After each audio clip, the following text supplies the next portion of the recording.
Ayağımızın için bayabat. Ayturing ya, olayap. Madaniyat qishlog'ida ertaga xudo xolisa Ayturing. ko'pkarimiz bo'ladi. Ko'pkarimizni mana uloqlarimizni hozir taroziga qo'yib 50 kilo, 55 kilodan qilib tayyorladik. Mana shu yerda hamma guvoh bo'ldi, ko'rdi. Ertaga xudo xolisa ko'pkarini chopishga hammalaringizni kelishlaringizni so'rayman.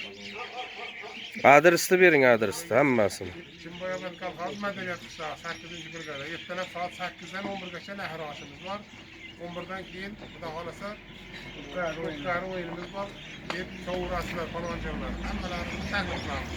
Takalar kilogrammi qanchadan bo'lyapti? Takalarning kilogrammi 50-55 kilo, mana bittasi 50 kilo. Shundan yuqori emas. Bo'ldi. Taroziga qo'ydik endi. Mana tarozimiz. Keladigan mehmonlarga qo'niq bor. Qo'niq bor. Keladigan mehmonlar kelingizlar mana. Hamma sharoit bor. Bo'ldi. Ertaga Ko'pkari maydonimiz ko'p uzoq emas, mana shu qishloqning orqa tomonida.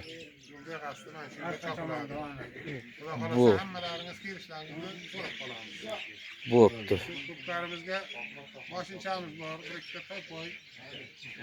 Jonliqlarimiz bor, 1-2 ta 30 ta. Xudo xolasa barini qo'yamiz. Haqiqiy cho'g'alar bor. Qo'lda chopiladimi yoki qarmoqdami? Faqat qo'l kuchida, taqimda. Taqimda chopamiz. To'lka qara taqim. Xudo xolasa ertaga kelingizlar, hammalaringiz chaqiramiz. Bo'pti.